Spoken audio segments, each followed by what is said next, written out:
Dear brothers and sisters in the Lord, ప్రభునందు ప్రియ సహోదర సహోదరులారా, today's verse for our meditation is taken from Matthew's Gospel 28 verse 20.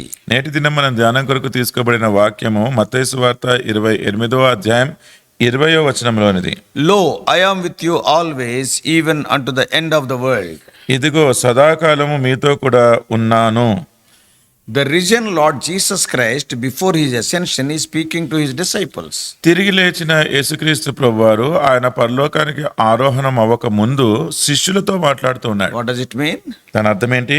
As Christians, we do not follow a dead martyr. ఒక క్రైస్తవులముగా మనము ఒక చనిపోయిన హతసాక్షిని వెంబడించట్లేదు. We worship a living Savior who walks with us and talks with us every step of the way. ఒక సజీవుడైన రక్షకుడు మనతో పాటు నడుస్తూ మనతో మాట్లాడుతున్న ఆ రక్షకుని మనము సేవిస్తున్నాం, Whatever వెంబడిస్తున్నాం. challenges we may face, ఎటువంటి సవాళ్లు మనం ఎదుర్కొన్నప్పటికీ we never face them alone. మనము ఒంటరిగా ఎదుర్కోవట్లేదు. Why? ఎందుకు? Jesus gives us the promise, I am with you always. యేసు ప్రభు ఆయన ఇస్తున్న వాగ్దానము, సదాకాలము నేను మీతో ఉన్నాను. So it was the presence of God which had always protected and sustained God's chosen people of Israel. అందుకనే దేవును ఎంపిక చేసుకున్న ఆయన బిడ్డల ఇశ్రాయేలీయులను దేవుని యొక్క సన్నిధే వారిని సంరక్షించి కాపాడింది. At the end of his life, ఆయన జీవిత ముగింపులో Moses encouraged the Israelites that the Lord will not leave them. మోషే తన ప్రజలకు ఏం చెప్పి ప్రోత్సహించినాడు? దేవుడు వారిని విడిచిపెట్టడు అని. That is what Deuteronomy 31:6-8 says. ద్వితీయోపదేశకాండము 31వ అధ్యాయము 6 నుంచి 8 వరకు అదే చెప్తుంది. God made exactly this same promise to Joshua in Joshua 1:5-19. దేవుడు యెహోషువతో కూడా సరిగ్గా ఇదే వాగ్దానము యెహోషువ గ్రంథము 1వ అధ్యాయం 5వ వచనంలోను 9వ వచనంలో కూడా చేసినాడు. When King Solomon dedicated to the Lord the temple he had built in Jerusalem, ఎప్పుడైతే యెరూషలేములో రాజైన సొలొమోను దేవుని కొరకు ఒక ఆలయాన్ని నిర్మించి కట్టినాడో, he prayed an inspiring prayer asking God not to leave them. అక్కడ ఎంతో చాలా ప్రభావితమైన చేసే ఒక ప్రార్థన చేసి అక్కడ దేవుడు మమ్మల్ని విడిచిపెట్టద్దు అని We ప్రార్థించినాడు. can read it in 1 Kings 8th chapter from 52-58. అది మనం మొదటి రాజుల గ్రంథం 8వ అధ్యాయం 52 నుంచి 58 వరకు చదువుతాం. Time and again the prophets encouraged the Israelites with the promise that God is with them. పదే పదే ఈ ప్రవక్తలందరూ కూడా ఇశ్రాయేలీయులను దేవుడు మనకి తోడుగా ఉన్నాడు అని చెప్పి ప్రోత్సహిస్తూ ఉండేవారు. In Isaiah 43 verses 1 and 2, యెషయా గ్రంథము 43 మొదటి 2 వచనాలలో what the Lord is telling? ఇక్కడ దేవుడు ఏమంటున్నాడు? But now this is what the Lord says, He who created you, O Jacob, He who formed you, O Israel, fear not, for I have redeemed you. I have summoned you by name, you are mine. అయితే యాకోబు, నిన్ను సృజించిన వాడగు యెహోవా, ఇశ్రాయేలు, నిన్ను నిర్మించిన వాడు ఈలాగు సెలవిచ్చుచున్నాడు, నేను నిన్ను విమోచించి ఉన్నాను, భయపడకుము, పేరు పెట్టి నిన్ను పిలిచి ఉన్నాను, నీవు నా సొత్తు. When you pass through the waters, I will be with you, and when you pass through the rivers, they will not sweep over you. When you walk through the fire, you will not be burned, the flames will not set you ablaze. నీవు జలములలో బడి దాటినప్పుడు నేను నీకు తోడయ్యుందును, నదులలో బడి వెళ్ళినప్పుడు అవి నీ మీద పొర్లిపారవు, నీవు అగ్ని మధ్యను నడిచినప్పుడు కాలిపోవు, జ్వాలలు నిన్ను కాల్చవు. Such wonderful promises fulfilled in the lives of Shadrach, Meshach, Abednego when they were thrown into the fiery furnace. అటువంటి అద్భుతమైన వాగ్దానాలన్నీ కూడా షద్రక్, మేషక్, అబేద్నెగో వారు ఆ భయంకరమైన అగ్నిగుండంలో పడవేయబడినప్పుడు నెరవేర్చబడినాయి. And also when Daniel was thrown into the lion's den.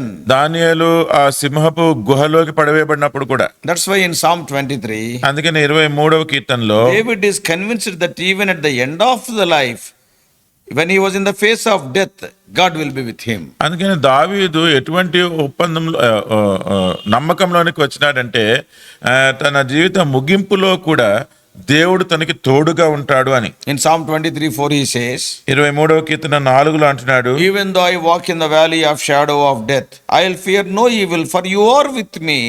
Your rod and your staff, they comfort me. గాఢాంధకారపు లోయలో నేను సంచరించినను, ఏ అపాయమునకు భయపడను, నీవు నాకు తోడయుందువు, నీ దుడ్డు కర్రయు నీ దండమును నన్ను ఆదరించును. These are the promises God made to his people. ఈ వాగ్దానాలు దేవుడు తన ప్రజల కొరకే చేసినాడు. Through thousands of years, the people of God knew the blessings of God's presence with them. వేల కొలది సంవత్సరాలుగా దేవుని యొక్క ప్రజలు దేవుడు చేసిన వాగ్దానాన్ని బట్టి దేవుడు వారికి తోడుగా ఉన్నాడు అని ఎరిగినారు. and how he protected them, how he guided them. వారిని ఎలాగ వారు భద్రపరిచినాడో, వారిని ఎలాగ నడిపించినాడో. Because these promises are there in the word of God. ఎందుకంటే ఈ వాగ్దానాలు దేవుని వాక్యములో ఉన్నాయి కాబట్టి God still makes these promises to us also today. దేవుడు ఈ వాగ్దానాలను ప్రస్తుతం మనకు కూడా చేస్తూ ఉన్నాడు. That's why we will sing the Bible chorus saying, అందుకనే మనము ఈ బైబిల్ పల్లవి పాడుకుంటాము. every promise in the book is mine. గ్రంథ వాగ్దానములన్నీ నావి So అంటాం. in our reading, Jesus promises those same blessings to his followers. చదువుకున్న ఈ వాక్యములో యేసు ప్రభు ఈ వాగ్దానాలు వారందరికి కూడా తెలియజేస్తున్నాడు. And surely I am with you always to the very end of the age. ఇదిగో నేను యుగ సమాప్తి వరకు సదాకాలము మీతో కూడా ఉన్నాను. In this context, let us see two things. ఈ సందర్భంలో రెండు విషయాలు చూద్దాం. Firstly, మొదటిది, Jesus was completely human and faced all the struggles of life just as we do. యేసుక్రీస్తు ప్రభు వారు ఆయన సంపూర్ణ మానవుడుగా ఉండి మీరు నేను ఎదుర్కొనే ప్రతి సమస్య పోరాటాన్ని ఎదుర్కొన్నాడు. He was hungry.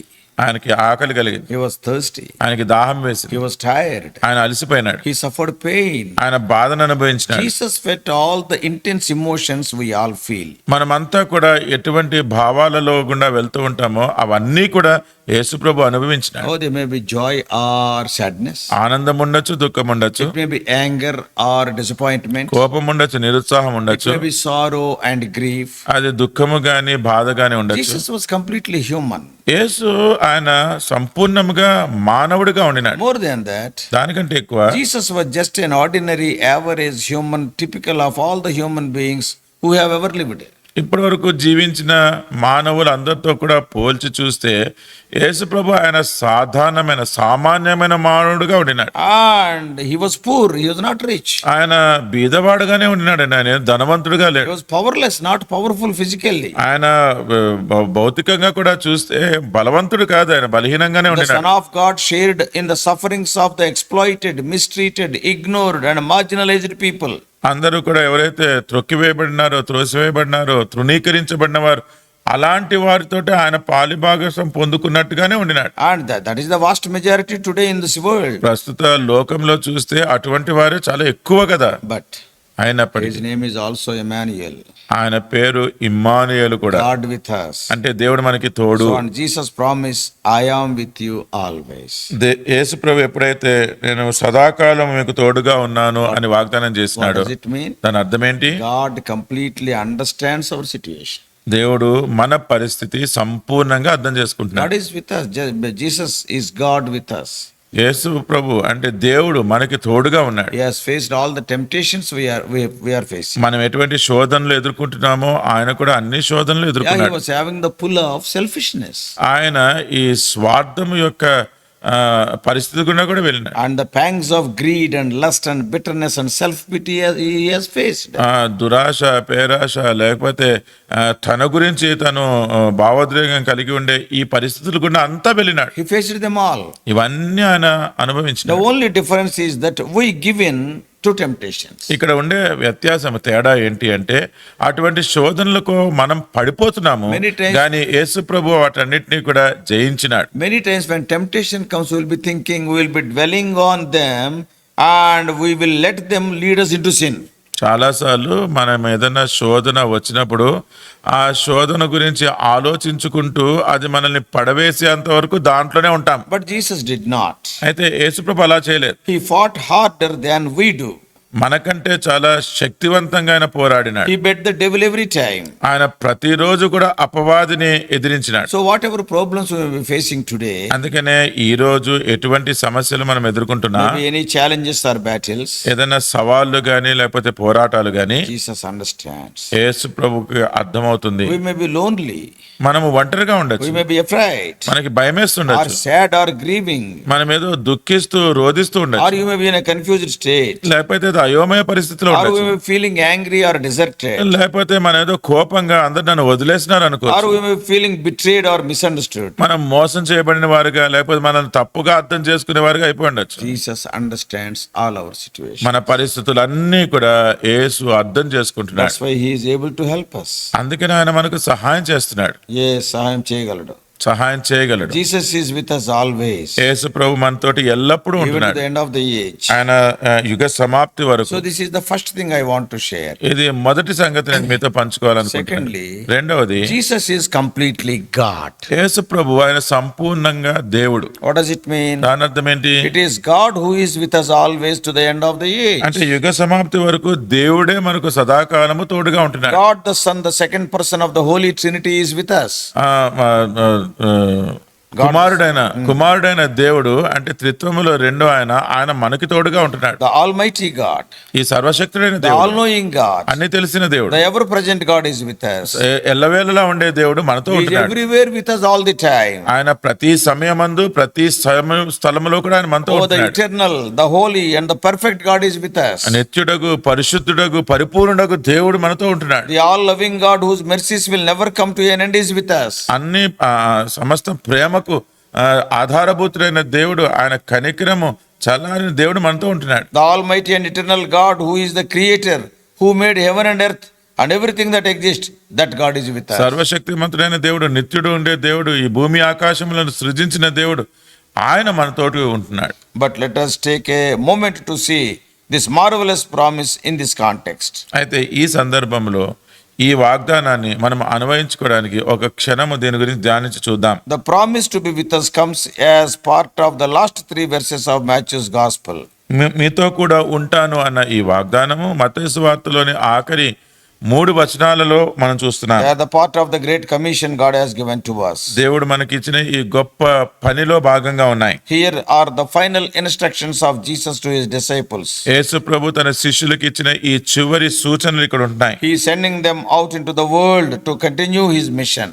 తన పనిని జరిగించడానికి కొనసాగించడానికి శిష్యులందరినీ కూడా లోకంలోనికి పంపిస్తున్న సందర్భం. So Jesus is promising to be with all his disciples forever and in every situation. యేసుక్రీస్తు ప్రభు ఆయన శిష్యులకి ఎల్లప్పుడూ అన్ని పరిస్థితుల్లో తోడుగా ఉంటానని వాగ్దానం చేస్తున్నాడు. Particularly in the context of the great commission. అయితే చేయవలసిన ఈ గొప్ప పని విషయంలో చూస్తే, as we are going out and making the disciples of all nations, we read in Matthew 28:18, he'll be with us. మనం మత్తయి సువార్త 28:18లో చదివినట్టు మనం బయటికి వెళ్ళి అందరినీ కూడా ఆయనకి శిష్యులుగా చేసేటప్పుడు ఆయన మనకి తోడుగా ఉంటాడు. And the one who takes the highest place in of all creation, సృష్టి మీదంతా కూడా ఉన్నతమైన స్థానములో ఉన్న ఆయన, the one who has the name greater than any other name, ఏ నామము కంటే పైనున్న నామము కలిగిన ఆయన. oh, so that every knee shall bow before that name. ఆ నామము ఎదుట ప్రతి మోకాలు వంగును. Oh, in heaven, on earth, under the earth, ఆ పరలోకంలో గాని భూమి మీద గాని భూమి కింద గాని, and every tongue acknowledge that Jesus Christ is the Lord to the glory of God the Father. యేసుక్రీస్తు ప్రభువారే ఆయన దేవుడని, అది దేవుని మహిమ కొరకే ప్రతి నాలుక ఒప్పుకుంటుంది.